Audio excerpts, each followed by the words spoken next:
This is fascist. There's a rift in the Ohio Republican Party, or ORP. You are losing voters. A fracture fueled not just by ideology, No more DeWine! We're done! Trump won! but by serious questions about missing money. Corruption. There is a cover-up going on. Mark Bainbridge is one of 66 members of the Ohio Republican State Central Committee, the governing board for the Ohio GOP. He's also a retired partner with the major international accounting firm, Ernst & Young. I believe I am the only CPA on the State Central Committee. And as a CPA, Bainbridge says he's uncovered something big. Millions of dollars that he says simply vanished from ORP's own financial records over the past 4 years without a good explanation where those millions went. We found some of those unexplained reductions in ORP's own financial statements. $1.7 million written off in 2017, nearly $437,000 removed in 2019. Those and other write-offs, Bainbridge says, add up to more than $3 million that he says simply disappeared. $3 million. What happened to this money?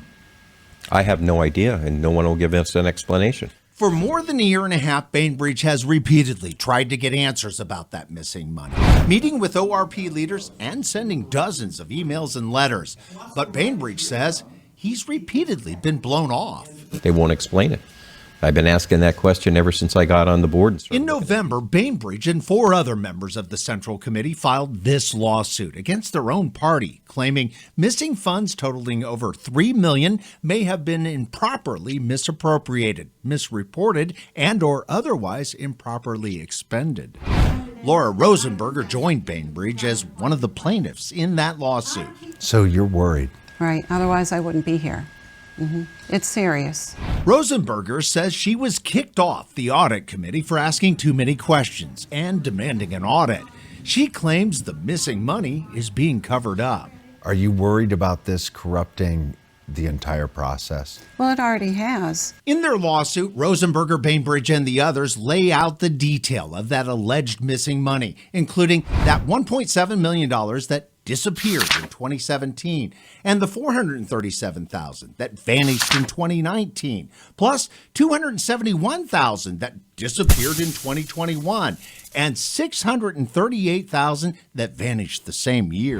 There's no money missing. ORP leaders strongly deny any allegation of a cover-up or missing cash. ORP Chairman Bob Paduchik has not responded to most of the missing money claims. But last August, Chairman Paduchik did write this memo to the committee, stating $654,310.76 of what Bainbridge claims to be missing money was actually tied to data entry errors. This isn't the first time ORP's financial books have had problems. This 2017 report by Right Side Compliance, an outside consultant commissioned by former ORP Chair Jane Timken, was a closely guarded secret for years until I obtained a copy. In it, the report notes a vast range of missing and lost records and information, concluding, had this audit been conducted by the Federal Election Commission, many of the issues identified would have been escalated to an enforcement case with assessment of fines. Sir, you're out of order. Chairman Paduchik and his leadership team have tried to quell Bainbridge and quash his continuing questions about missing money. Mark, you and I will discuss this later because You don't answer my phone calls. In the hallway, I asked Chairman Paduchik to talk to me. Right after? Just a quick one, I promise you. He walked away, so I asked his communications director to schedule an on-camera interview with the chairman. Can he give me an interview this coming week? I think we can make it happen. That was 4 months ago, and after repeated requests for an interview with Paduchik, I finally got an answer from that communications director in an email with 2 simple words: no thanks. What do you think about him not talking about this? I think it's a tragedy. After all the questions from Bainbridge, Rosenberger, and the others, Chairman Paduchik announced he is conducting a full financial review, but stopped short of calling it an audit. It is an audit, not a review? Is that correct? I don't have it in front of me. I can get you a copy of it. It's a mess. It's very much a mess. And that mess is now fueling allegations Corruption. of wrongdoing, with leaders embroiled in a controversy that's increasingly difficult to control. folks, you need to leave.